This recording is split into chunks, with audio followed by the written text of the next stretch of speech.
Welcome, students.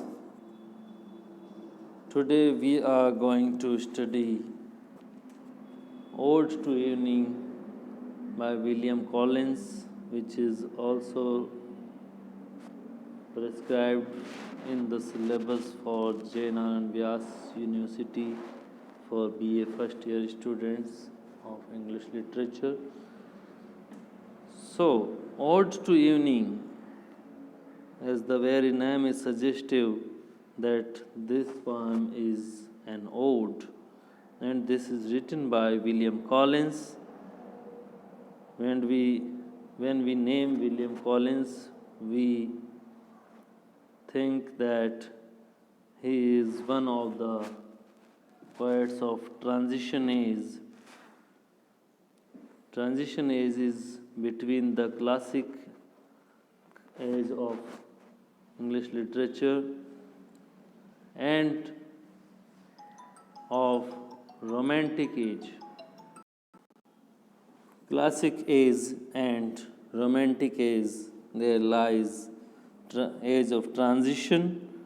In this age, the tendencies of classicism and romanticism both are found, and with William Collins, William Cooper, Gray, and William Blake are also considered to be the precursors of Romanticism. So, for a brief introduction, William Collins was born in 1721 and lived till 1759, and he is a poet whose name is often mentioned with Gray's name. He is a dominant influence on the later 18th century poetry. Collins moved to London in the 1740s, where he met Thomson and several other literary figures like Dr. Samuel Johnson. During the last few years of his life, he suffered from severe melancholia. And if we talk about this particular poem, this poem is, as I have already said, is an ode addressed to evening and describes the scene of the setting sun and the setting in of dusk time. Evening is personified as a modest maiden and personified and addressed as nymph reserved. The poet here builds up an atmosphere of evening and also describes how he would like to spend the hours of an evening, and personified evening is addressed as chaste eve, nymph reserved, maid composed, and calm votress. And the poet says that in the evening he would like to visit some wild heath or some ruined monument. If he cannot walk out of doors on account of the storms or heavy rain, he would sit down in a hut and view from there the various sights that are dimly visible in the twilight of the evening. So, let us proceed towards the text of the poem. If aught of autumn stop or pastoral song may hope, chaste eve, to soothe thy modest ear, like thy own solemn springs, thy springs and dying gales, O nymph reserved, while now the bright-haired sun sits in yon western tent, whose cloudy skirts with braid ethereal woo overhang his wavy bed. So the poet addresses evening and he says, O chaste evening, means very sacred entity he considers to the evening. O chaste evening, I want to know if any tune from a shepherd's pipe or any song pertaining to the life of the sheep and shepherds can provide any sort of consolation or comfort to your modest ears.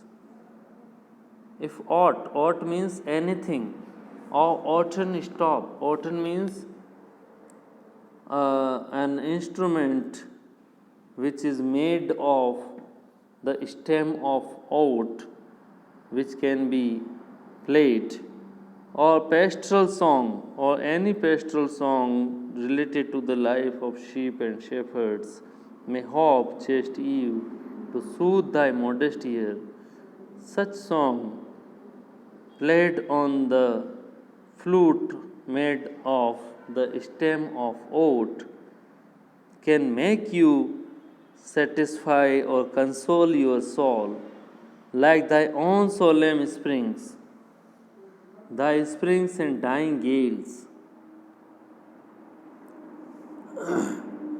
And in that song can soothe you in the same way as the solemn sounds of the water or the springs flowing from the springs, and the sounds of the declining storms provide comfort to you. Like thy own solemn springs, thy springs and dying gales, those dying gales which have murmuring sounds. O nymph reserved, here again he addresses evening as nymph reserved, while now the bright haired sun sits in yon western tent. O modest nymph, who do not open your mind to everybody, this is the time when this was the time of the evening when the bright haired sun is here also personified, and the bright sun sits in yon western tent. In the distant western sky, the sun is about to set, whose cloudy skirts, and we can see the tent of the evening of the sun is having some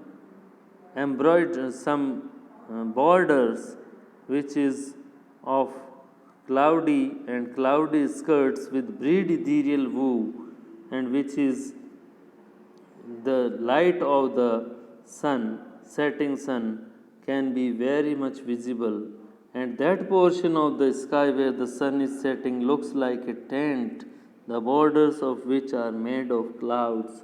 The sun's bright hair seems to have been embellished with airy ribbons, which also serve as a kind of canopy or a tent over the sun's bed, which has the appearance of the wavy surface of a river. With breed ethereal woo overhang his wavy bed. So we are to imagine that a wavy bed is there, and that is overhanging, and that is embroidered or lined by the light of the setting sun. Now air is hushed, and now the air is still and calm and motionless and silent, save where the weak-eyed bat with short shrill shriek flits by on leaden wing, and there are no sounds except some weak-eyed bat's sounds, which has short shrill shriek flits by on leaden wing, and those sounds of the bats are short and weak. Shrill shriek flits by on leaden wing, and that bat, it seems, that dim-sighted bat which flies about on its wings that seem to be made of leather. So here, in the setting the atmosphere or tone of the poem, we see that this is the time of evening, and the evening is very calm and some sort of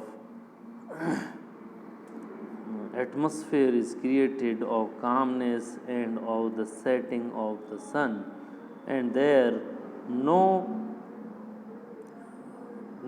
human interference is there, and there are some sounds which are heard, and one of the bats' sound is here given, and in the coming lines you will see that how the atmosphere is imbued with the sound of the natural phenomena or the natural objects or the other animals.